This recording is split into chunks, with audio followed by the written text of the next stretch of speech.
El uso de este hashtag narcopresidente, tendencia, le decía ya, por casi más de 3 semanas en redes sociales, en las cuentas de X, en la plataforma de X, antes Twitter, motivó a que Morena y sus aliados en la Cámara de Diputados se enfrascaran en una acalorada discusión con la oposición sobre este asunto, que vaya que le ha molestado al presidente y a todos los de su movimiento. Aquí le dejo la crónica de lo que pasó ayer en la Cámara de Diputados.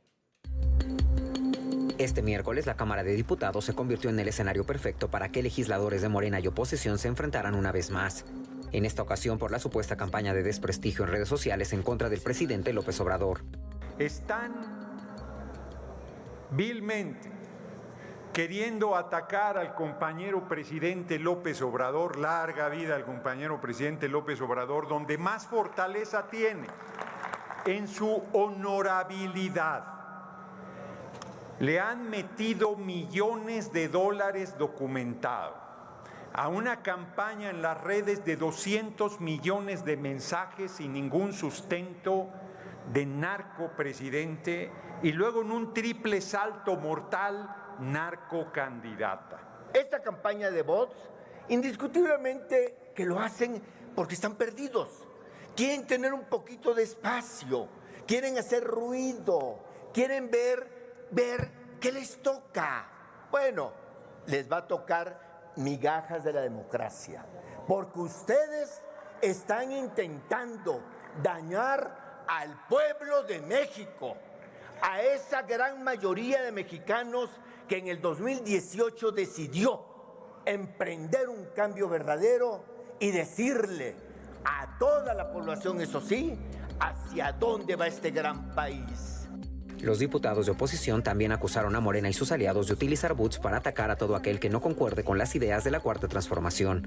Vienen aquí a denunciar un complot internacional para golpear al compañero presidente de la República, orquestado por la DEA, por el FBI, por la CIA, por la NFL, por la NBA, por todos los organismos perversos interesados en desestabilizar la mal llamada Cuarta Transformación. Se ven ridículos, patéticos e infantiles. Así se ven. Estas campañas de desprestigio no nos vienen bien a nadie, pero no nos viene bien a los mexicanos. El problema es que los discursos de odio los comenzaron y los promovieron desde Palacio Nacional. Los discursos de odio que han dividido desde el desprecio al país entero.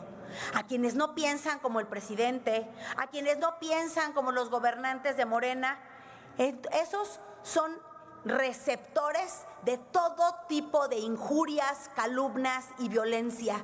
Y ante eso, no ha habido quejas.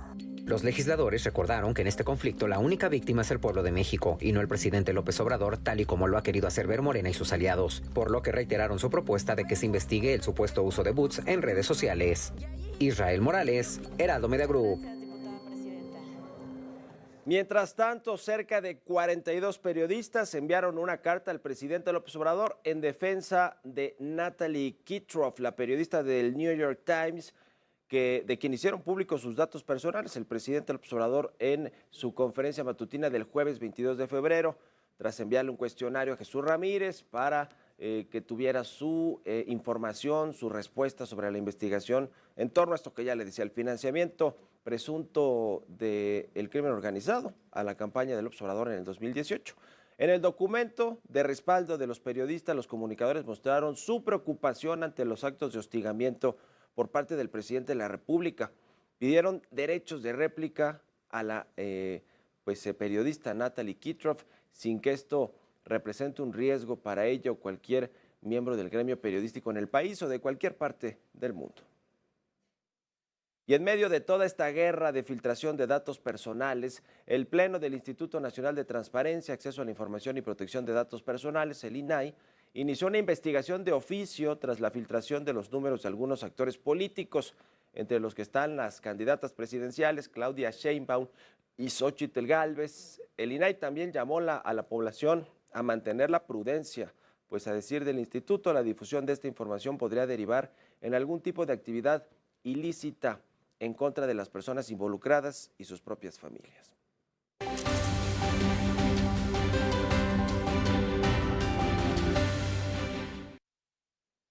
Bueno, pues la campaña de AMLO narcopresidente, que mire, si es una campaña, yo no sé si efectivamente tiene recursos públicos de millones de dólares. Recursos públicos no lo sé, tal vez no, pero según lo que dicen los morenistas, el oficialismo están apoyadas por la oposición política, pero también los que ellos consideran oposición, que somos los medios de comunicación, los periodistas, los ciudadanos, la clase media, los empresarios, digamos, todo lo que ellos no creen que comulgue con su movimiento, con sus ideologías, pues todo esto los consideran oposición y adversarios.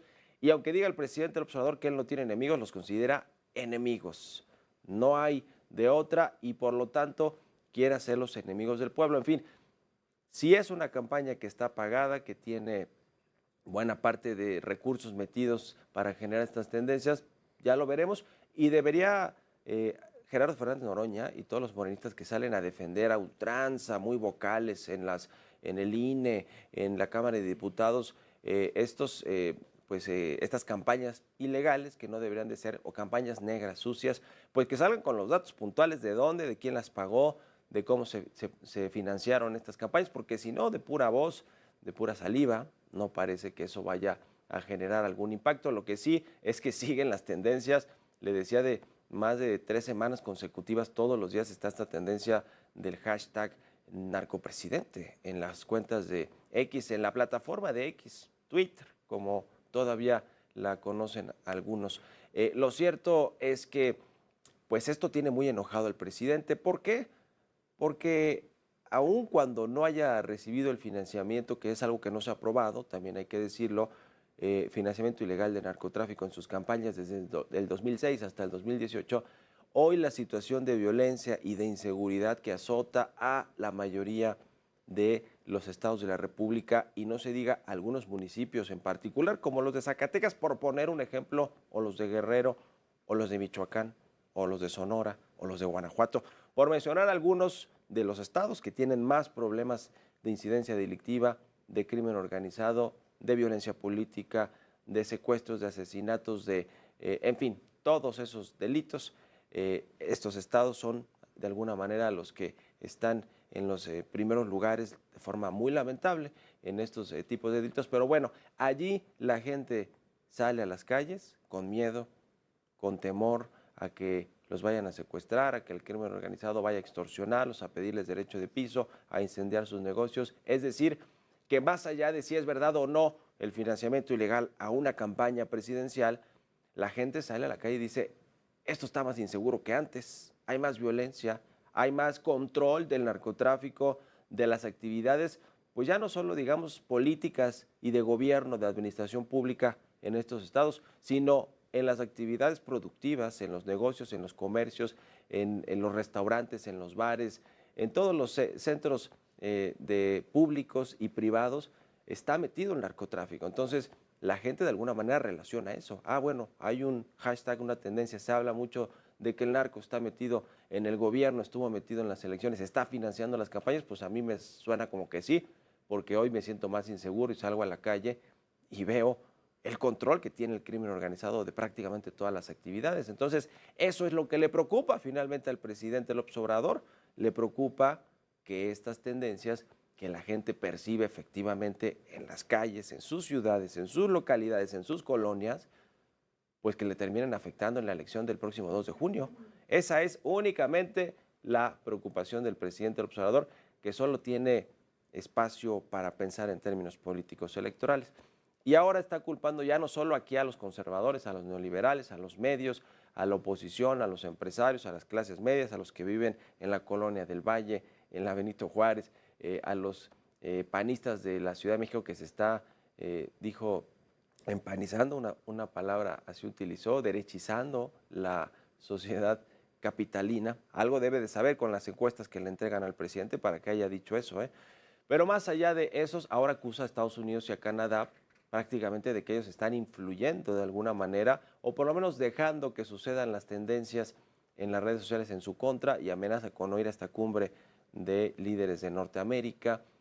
Y la respuesta de Canadá, ¿cuál es? Pues no necesariamente este tema puntual, sino al aumento de las solicitudes de asilo que le decía han crecido de forma relevante, de 7,483 en el 2022 a 17,490 solicitudes en el 2023.